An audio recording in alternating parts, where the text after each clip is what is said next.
کیا اور منکر سے منع بھی کیا. معاشرہ اس وقت تک نہیں سدھر سکتا جب تک کہ میں اپنی ذمہ داری کو ادا نہ کروں. اس زیارت نامے میں ایک لفظ نہیں ہے، نہیں کہا گیا اقامت الصلاۃ تو کہا گیا، آتیت الزکات تو کہا گیا، لیکن نہیں کہا اقیم الحج. میں گواہی دیتا ہوں کہ آپ نے حج کو قائم کیا. نہیں آیا. کیا امام حسین نے حج نہیں کیا؟ بھائی سن 60 ہجری کا حج نہیں کیا جی، لیکن اس سے پہلے 58 ہجری میں تو مولا کا مینا کا خطبہ ہے، مولا نے حج کیا ہے. ہر سال مولا حج کرتے تھے، بیویاں حج کرتی تھیں، خواتین اہل بیت کی حج کرتی تھی. امام ہفتوں کی والدہ تو ان ایام میں حج کرنے گئی ہے جن ایام میں امام کی ولادت ہو رہی ہے، اس لیے کہ حج سے لوٹی ہے تو رستے میں ولادت ہوئی ہے امام کاظم کی. تو مجھے لوگ کہتے ہیں کہ صاحب عورتوں کے حج کے بارے میں کوئی حکم ہے؟ بیویاں حج پہ جاتی تھی، اہل بیت کی سب بیویاں حج پہ جاتی تھی. کیوں نہیں کہا گیا یہاں پر کہ آپ نے حج کو قائم کیا؟ اس لیے کہ قیام حج ادائے حج نہیں ہے، چکر کاٹنا قیام حج نہیں ہے. جس حج میں باطل کے خلاف آواز نہ اٹھائی جائے وہ حج نہیں ہے. جس حج میں حق کے لیے آواز بلند نہ کی جائے وہ حج نہیں ہے. لہذا مولا علی نے فرمایا اپنے زمانے کے اندر، جناب قسم ابن عباس کو خط لکھا مولا نے، خط ہے مولا کا نہج البلاغہ میں، جو مکے کے گورنر کو لکھا تھا حضرت نے. حضرت نے فرمایا تھا قسم ابن عباس، حج ابراہیمی کو ادا کرو، حج جاہلی کو ختم کرو. یعنی حتیٰ نبی کے بعد اور ائمہ کے زمانے میں جو حج ہوتا رہا، اور مجھے معاف کریں گے آج بھی اگر حج ہو رہا ہو اور اس کے اندر باطل کے خلاف آواز نہ اٹھائی جائے، ظالم کے خلاف آواز نہ اٹھائی جائے، مظلوموں کے حق میں آواز نہ اٹھائی جائے، تو مولا علی کے نزدیک وہ حج جاہلی ہے، حج ابراہیمی نہیں ہے. حج ابراہیمی وہ حج ہے کہ جس کے اندر ابراہیمی مزاج کے ساتھ حج کی ادائیگی ہو رہی ہو. پھر فرماتے ہیں وَأَطَاعَتَ اللَّهَ وَرَسُولَهُ حَتَّىٰ أَتَاكَ الْيَقِينُ، آپ نے اللہ اور رسول کی اطاعت کی یہاں تک کہ آپ کو شہادت نصیب ہو گئی. اطاعت الیقین یعنی آپ شہید ہو گئے. اب یہاں 3 لوگوں پر لعنت بھیجی جا رہی ہے. فَلَعَنَ اللَّهُ أُمَّةً، ایسے گروہ پر اللہ کی لعنت ہو، قتلت کا، جنہوں نے آپ کو قتل کیا. شیمر، خولی، سنان، عمر ابن سعد، یزید، ان پر لعنت ہو. پھر فرماتے ہیں امام ششم فلان اللہ امتن ظلمت کا، ان پر لعنت ہو جنہوں نے آپ پر ظلم کیا. اچھا، قاتل اور ہوتا ہے، ظالم اور ہوتا ہے؟ ممکن ہے. اس کا مطلب یہ ہوا کہ معصوم فرما رہے ہیں کہ قاتل اور ہے، ظالم اور ہے. جس نے فتویٰ دیا تھا وہ قاتل نہیں ہے، ظالم ہے. جس نے چھری چلائی ہے وہ ظالم بھی ہے اور قاتل بھی ہے. مولا اس پر جو در حقیقت ظلم کے آگے خاموش ہو جائے، ظلم کو کی تائید کر دے، وہ ظالم ہے. اور نہ صرف اتنا بلکہ اور آگے بڑھتی ہے بات، بخش نہیں رہے میرے مولا. جس معصوم زبان پر ان کے لیے لعنت آ جائے پھر وہ کبھی زندہ دکھائی نہیں دیں گے. لعنت کوئی ایٹم بم نہیں ہے. لعنت ہے کیا چیز؟ لعنت کوئی فائرنگ نہیں ہے، کوئی گولی نہیں ہے. لعنت یعنی بے نام و نشان اور جن کی عزت برقرار نہ رہے اسے لعنتی کہا جاتا ہے. جو ذلیل و خوار ہو جائے دنیا اور آخرت میں انہیں لعنتی کہا جاتا ہے. آئے تھے نا مباہلے کے اندر وہ لوگ جو مان نہیں رہے تھے پیغمبر کی، حضرت نے فرمایا تھا ٹھیک ہے فجعلنا لعنت اللہ علی الکاذبین، پھر ہم لعنت اللہ خدا کو بھیجیں گے ان کے اوپر، اللہ کی لعنت کو بھیجیں گے ان کے اوپر کہ جو جھوٹ بول رہے ہیں. انہوں نے قبول نہیں کیا. لعنت تو آسمان سے اللہ کی نازل ہو گئی، مگر عیسائیوں نے اپنے آپ کو محفوظ کر لیا. یہ لعنت گئی کہاں؟ یہ لعنت آپ تو اترتی رہے گی ہر اس فرد پر جو اہل بیت کے سامنے آگے کھڑا ہوتا رہے گا. یہ آسمان سے آ چکی ہے لعنت ان کے لیے جو در حقیقت اہل بیت کے دشمن ہیں. اور تیسرا وہ فرد جس پہ معصوم امام لعنت بھیج رہے ہیں فلان اللہ امتن سمعت بذالک فرضیت بہ، اور لعنت ہو اس شخص کے پر جس نے سنا اور راضی رہا. راضی رہا کہ ہاں ایسا جو ہوا ہے ایسا ہی ہونا چاہیے. میں پرانے لعنتیوں پر لعنت بھیج کر کیوں اپنا وقت ضائع کروں؟ آج بھی کبھی کبھی ٹیلی ویژن پر اور اخباروں میں لکھ دیا جاتا ہے حسین نہ چاہتے تو دو شہزادوں کی جنگ حکومت کے خلاف، زیادہ دور مت جائیے، پڑوسی کا ملک ہے کہ جہاں سے کہا گیا. تو معصوم امام نے اس پہ لعنت بھیجی ہے تو میں بھی اور آپ بھی لعنت بھیج دیتے ہیں. ایک سلوات بھیجے ذرا محمد و آل محمد پر.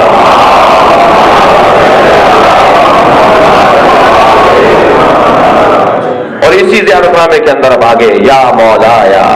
دیکھیے جب کسی کو اس انداز سے پکارا جائے تو یہ انتہائی محبت بھرا جملہ ہے.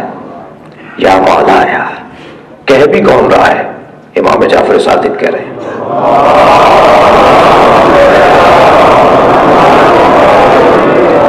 یا مولایا یا ابا عبداللہ، اے میرے مولا. اللہ اکبر. یا ابا عبداللہ اشہد انکا کنتا نورا فی الاسراب الشامخہ، بلند صلبوں سے آنے والے نور. میں گواہی دیتا ہوں کہ آپ مقدس صلبوں سے گزرے ہیں. والارحام المطہرہ، اور پاکیزہ رحموں سے گزرے ہیں. ایسی بیویوں سے آپ کے بزرگوں کا تعلق رہا ہے کہ جہاں نجاست کا گزر نہیں رہا، جہاں خباثت کا گزر نہیں رہا. لم تنجس کل جاہلیت و بانجاسہا، زمانہ جاہلیت کی نجاستوں نے آپ کے قریب آنے کی جرأت نہیں کی. زمانہ جاہلیت کی نجاستیں آپ سے دور رہیں. وَلَمْ تُلْبِسْكَ مِنْ مُدْلِحِمَّاتِ ثِيَابِهَا، اور وہ لباس جاہلیت جو لوگوں نے تن کر لیا تھا وہ لباس کبھی آپ کے قریب نہیں آیا جو آپ اسے اوڑھتے اور پہنتے. فرمایا اشہد انکا من دعائم الدین، آپ ہی کی وجہ سے تو دین باقی ہے.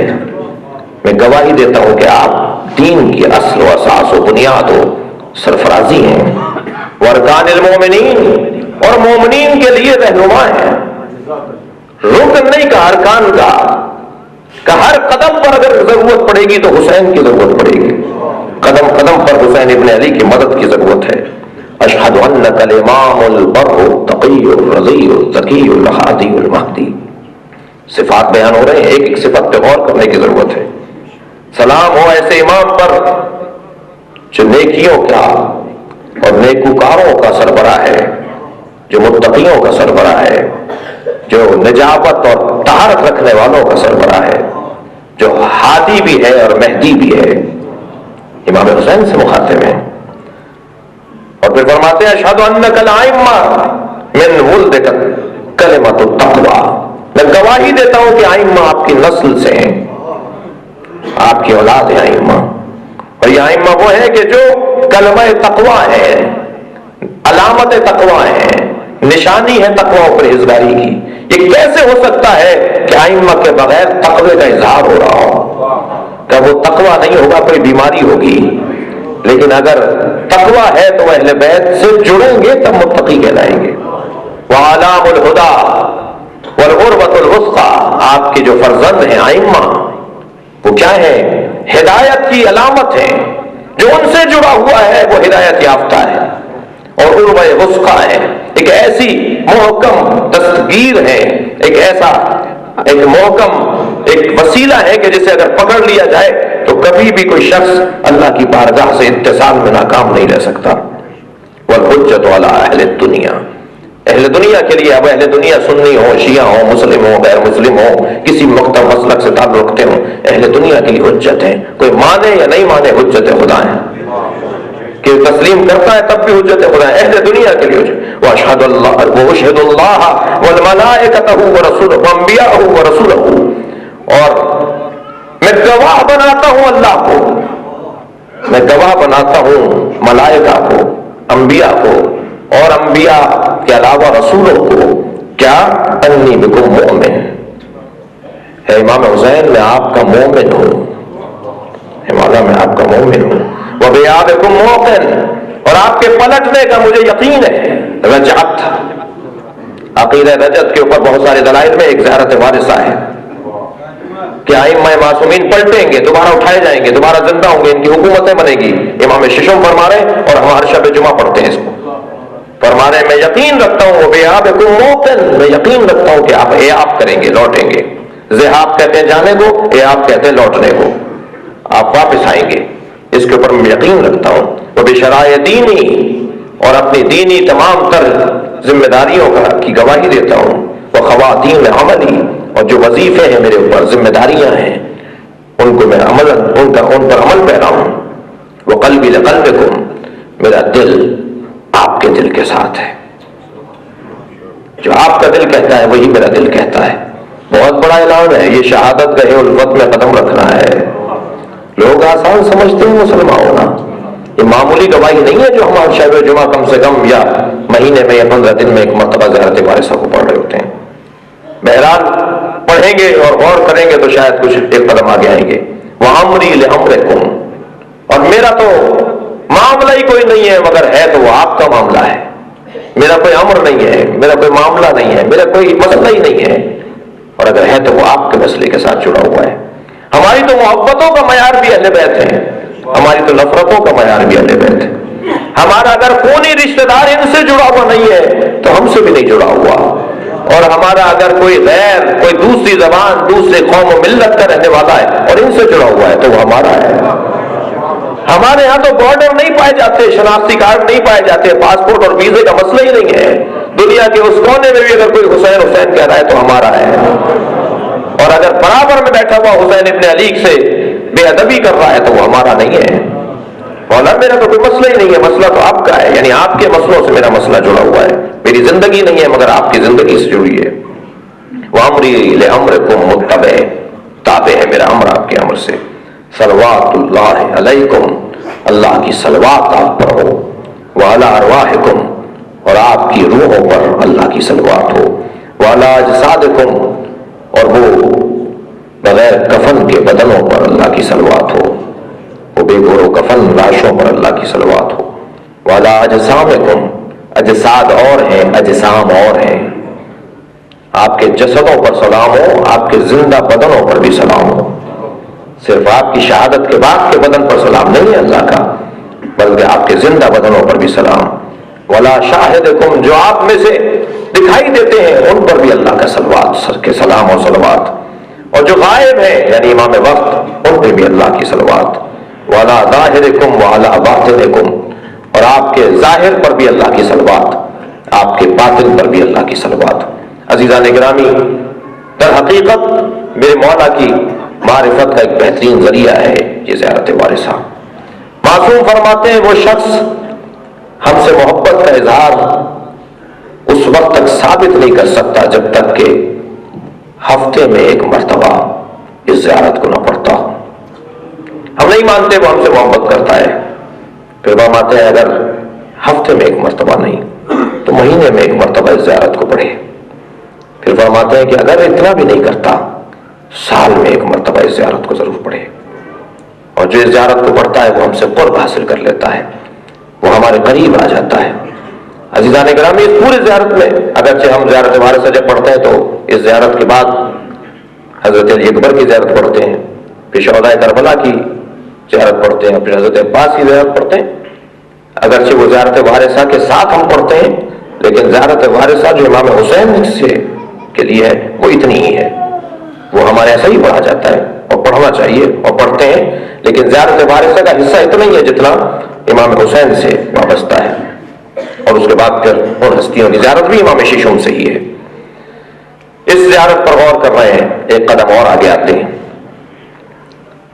اور وہ یہ کہ جب ہم قبر پر جاتے ہیں امام کے تو اس کے فلسفے میں ایک فلسفہ شکریہ کی ادائیگی ہے. زیارت کا فلسفہ کیا ہے؟ ہم مجلس کے بعد، ہم میلاد کے بعد، ہم قبر مبارک پر جا کر ہم دور سے کھڑے ہو کر جب زیارت نامہ پڑھ رہے ہوتے ہیں تو اس کا فلسفہ کیا ہے؟ اس کے فلسفے میں ایک فلسفہ شکریہ کی ادائیگی ہے. ہم شکریہ ادا کر رہے ہیں اس کا جس نے ہم پر احسان کیا ہے. اور جب تک مخلوق کا شکریہ ادا نہ کیا جائے خالق اپنا شکریہ لینے کو تیار نہیں ہے.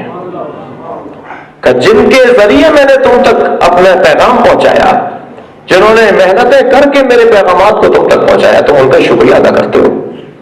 لہذا زیارت کے لیے جانے والے افراد یہ سوچیں گے کہ ہم وہاں اس لیے جا رہے ہیں کہ معصوم کا شکریہ ادا کریں گے۔ مولا آپ نے ہماری خاطر گھر قربان کر دیا، آپ نے ہماری خاطر اپنا مال و اسباب قربان کر دیا، ہم آپ کا شکریہ ادا کرنے ہیں۔ آپ نہیں ہوتے تو یہ کلاس، یہ مجلس، یہ درس جو آج عزاداری کی صورت میں ہے، یہ ہمیں کہاں سے نصیب ہوتی؟ آپ نے ایک نظام حیات اور نظام ہدایت کو قائم کر دیا۔ قیامت تک آپ کے نام پر لوگ جمع ہوں گے اور اچھی باتیں سنیں گے اور اصلاحی باتیں سنیں گے اور معرفت اور عقیدت میں اضافہ کریں گے اور فضائل و مناقب و مصائب اور مسائل اہل بیت کو سنیں گے اور اس کے بعد اپنی زندگیوں کو بہتر کریں گے۔ یہ ہم پر احسان نہیں ہے حسین ابن علی کا۔ اہل سنت کی برادران اہل سنت کی کتابوں کے اندر زیارات سے متعلق جو دلائل ہیں وہ کم نہیں ہے، اور الحمدللہ پاکستان کی سرزمین کے اوپر اکثریت ان برادران اہل سنت کی ہے جو زیارات کے قائل ہیں، جو مزارات پر جاتے ہیں، جو شکریہ ادا کرنے کے قائل ہیں، جو انسانوں کے خلاف نہیں ہیں، جو انسان کامل کی بے ادبی کرنے والے نہیں ہیں۔ لہذا اکثر پاکستان کے اندر مزارات، اولیاء کرام کی درگاہیں، مقدس مقامات، پاکستان کے اندر کوئی شہر ہوگا کہ جس کے اندر شخصیات اور اولیاء اور صوفیاء کی قبریں اور مزارات نہ ہوں۔ اور پھر یہ سلسلہ چلتے چلتے سلسلہ پہنچتا ہے نجف اشرف تک، اس لیے کہ جتنے بھی سلسلے ہیں اولیاء کے اور صوفیاء کے، ان سب کی آغاز اور ابتدا مولا علی کی ذات سے، اور ہر شخص اپنے سلسلے عرفان اور تصوف کو مولا کے ساتھ جوڑنے میں سعادت محسوس کرتا ہے۔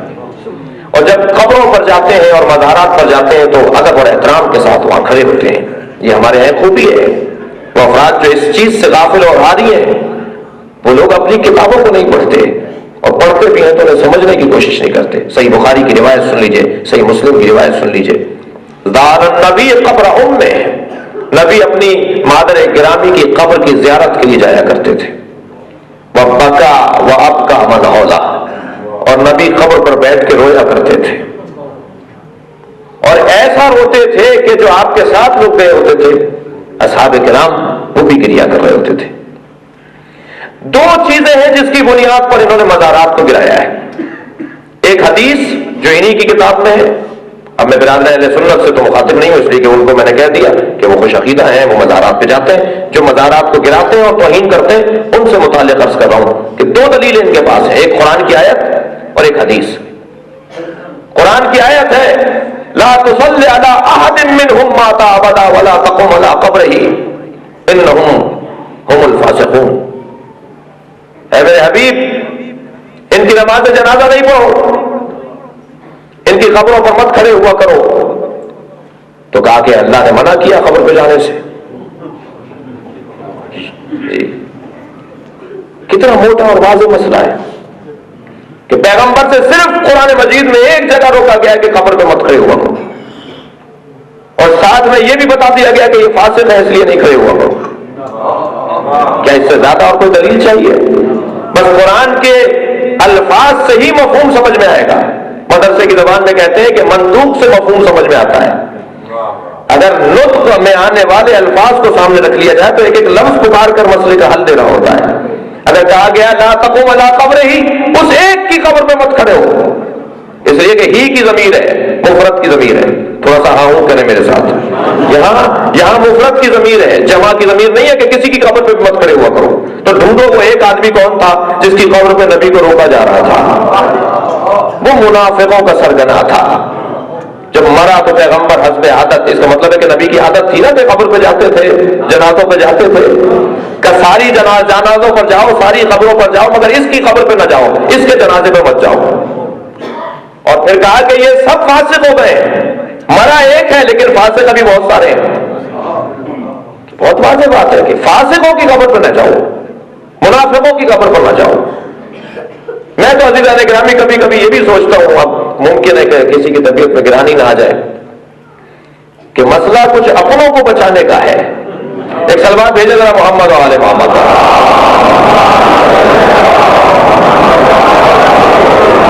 شخصیت تو ہے نہیں آپ کے پاس کوئی. بھائی نبی آپ کی اور ہماری سب کی مشترکہ شخصیت ہیں, اہل بیت پیغمبر ہم سب کی مشترکہ شخصیت ہیں. تو نبی سے روکا بھی گیا ہے تو وہ ایک خاص مخصوص ایک فاسق اور منافق کے بارے میں روکا گیا. اور ایک حدیث ہے, اور عجیب بات ہے کہ اس حدیث کو منسوب بھی مولا علی کے ساتھ کیا ہے. اور ابی الحیاج اسدی اس کا راوی ہے, صرف ایک راوی ہے. ویسے تو جب غدیر کا واقعہ ہم بیان کرتے ہیں تو کہتے ہیں کہ خبر واحد ہے, جسے 100 سے زیادہ صحابیوں نے نقل کیا ہے, جسے ہزاروں تابعین نے نقل کیا ہے, تو کہتے ہیں خبر واحد ہے, جبکہ خبر واحد نہیں ہے. اور جہاں مطلب پورا ہو رہا ہو تو ایک آدمی بھی بول رہا ہے تو کہہ رہے ہیں کہ کیونکہ حدیث ہے. تو اگر طے ہے کہ خبر واحد سے عقیدہ نہیں لینا, خبر واحد سے نظریہ نہیں بنانا, خبر واحد سے جو ہے وہ خیالات کو منظم نہیں کرنا, تو یہ بھی تو خبر واحد ہے. ابی الحیاج اسدی خوارج میں سے ہے. اچھا, ایک تو یہ کہ آدمی ہے کہ جس نے یہ کہا ہے, کیا کہا ہے بھی عرض کر رہا ہوں آپ کی خدمت میں, اور وہ بھی خوارج میں سے, اور کہہ بھی نقل بھی مولا علی سے کر رہا ہے. مولا فرما رہے اس سے, حضرت نے فرمایا یا ابی الحاج, یا ابا الحاج انی لابسک علی ما بعثنی رسول اللہ, میں تمہیں ایک کام دے رہا ہوں جو کام مجھے رسول اللہ نے دیا تھا میں کر نہیں سکا معاذ اللہ. اب یہ جو دلیل کیا ہے مزار گرانے کی اور قبر گرانے کی جو دلیل دیتے ہیں, باقاعدہ پڑھ کر سناتے ہیں اس حدیث کو کہ علی کی یہ فرمائش تھی اور علی کی یہ تمنا تھی کہ مزارات کو گرایا جائے. ابی الحاج سے کہتے ہیں, سننا چاہ رہے ہیں نا آپ یہ بات؟ پیچھے والے ماشاء اللہ نہیں بول رہے.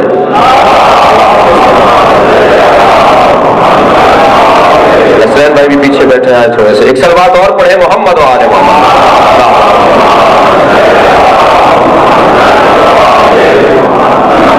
کیا کہا مولا نے, میں وہ کام تمہیں دے رہا ہوں جو مجھے رسول اللہ نے دیا تھا, معاذ اللہ میں کر نہیں سکا. اور وہ کام یہ تھا, رسول اللہ نے مجھے فرمایا یا علی لا تدعا تمثالا الا طمسته ولا قبرا مشرفا الا سويته. اے علی کسی بھی بت کو دیکھو تو فوراً اسے گرا دینا, اور اے علی اگر کسی قبر کو اونچا بنا ہوا اور مزار بنا ہوا دیکھو تو سويته اسے نہیں. یہ ترجمہ وہ کر رہے ہیں, میں ترجمہ نہیں کر رہا.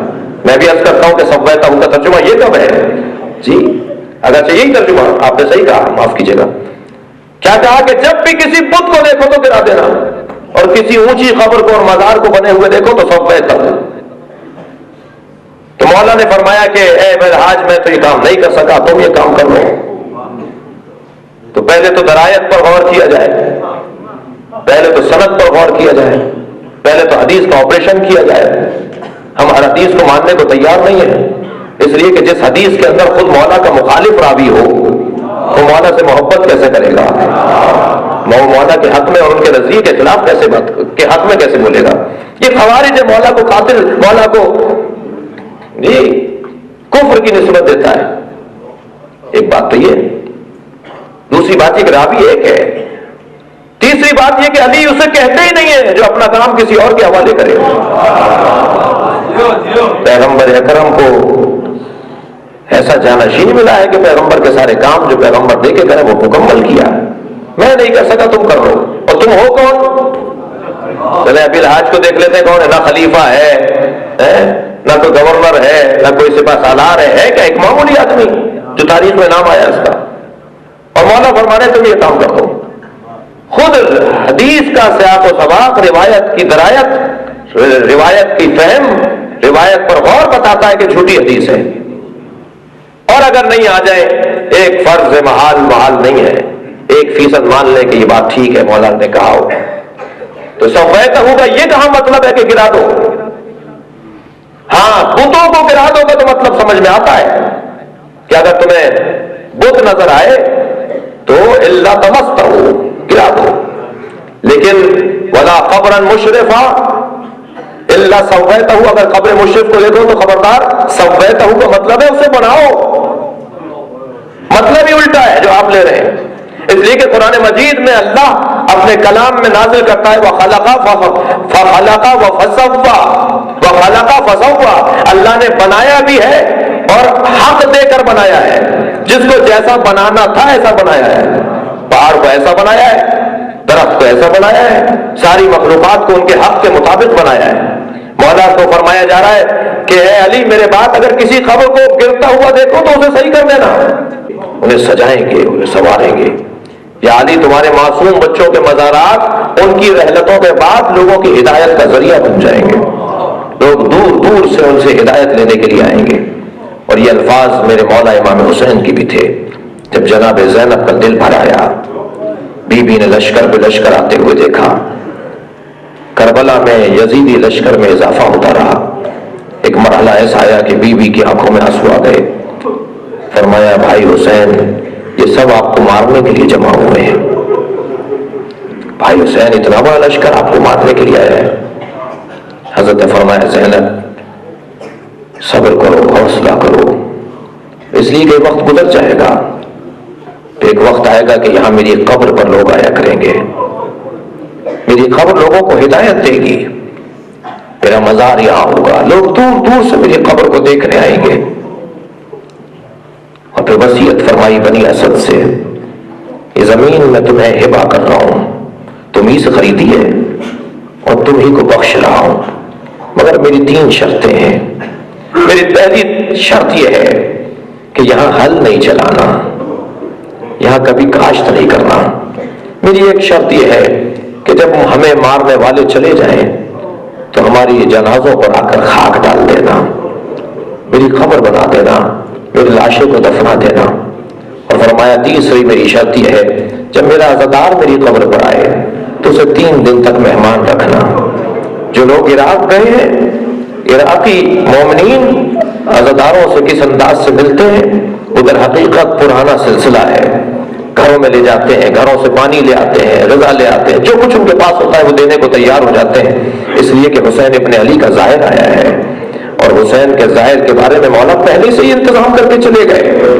خبردار یہ نہیں سمجھنا کہ تم کربلا میں اکیلے ہو، کوئی کربلا میں تمہیں پانی نہیں پوچھے گا، تمہیں کربلا میں کوئی غذا نہیں پوچھے گا، نہیں، کربلا کی سرزمین در حقیقت تمہاری اپنی سرزمین ہے، وہاں پہنچو تو نماز بھی پوری پڑھ سکتے ہو، اس لیے کہ تم اپنے وطن میں آ گئے ہو۔ جو خود بے وطن تھا، جسے خود غربت میں مار دیا گیا، وہ ہم سے اہتمام دے کر جا رہے ہیں۔ جب کربلا آؤ تو یہ نہ سمجھنا کہ تم مسافر ہو، تم اپنے وطن میں لوٹ کر آئے ہو۔ ہاں زدارو، ایام کوفے کے ایام ہیں، مگر میرا دل کرتا ہے کہ امام حسین کی تدفین کے مصائب کے 2 جملے آپ کی سماعتوں کے حوالے کروں۔ آپ گریہ کریں گے، ثواب ہوگا، مصاب ہوں گے، بی بی راضی ہوں گی، اہل بیت کی رضایت حاصل ہوگی۔ سلام ہو اس امام معصوم پر جس کے ہاتھوں میں ہتھکڑیاں ہیں، پیروں میں بیڑیاں ہیں، گلے میں خاردار طوق ہے۔ میں نے مختم میں پڑھا کہ امام سجاد کے گلے میں جو طوق ڈالا گیا تھا اسی طوق کے ساتھ امام کے ہاتھوں کو بھی باندھا گیا تھا، اور امام کا ہاتھ مسلسل بلند رہتا تھا، اور طوق کو جوڑنے کے لیے ایک آگ سے گرم کر کے ایک ٹانکا لگایا جاتا تھا۔ 2 طرح کا انداز تھا طوق کو باندھنے کا۔ میرے پاس کتاب یہاں سفر میں بھی ساتھ ہے صحاب رحمت، اس میں یہ جملے لکھے ہوئے ہیں کہ جو امام سجاد کو جس طوق میں ہاتھ باندھے تھے نا، امام کی گردن اور امام کے ہاتھوں کو باندھا تھا، اس میں آگ سے ٹانکا لگایا گیا تھا جو کھلتا نہیں ہے جب تک کہ اسے دوبارہ آگ سے کھولا نہ جائے۔ کہاں کہاں امام گزرے ہیں اسی کیفیت کے اندر۔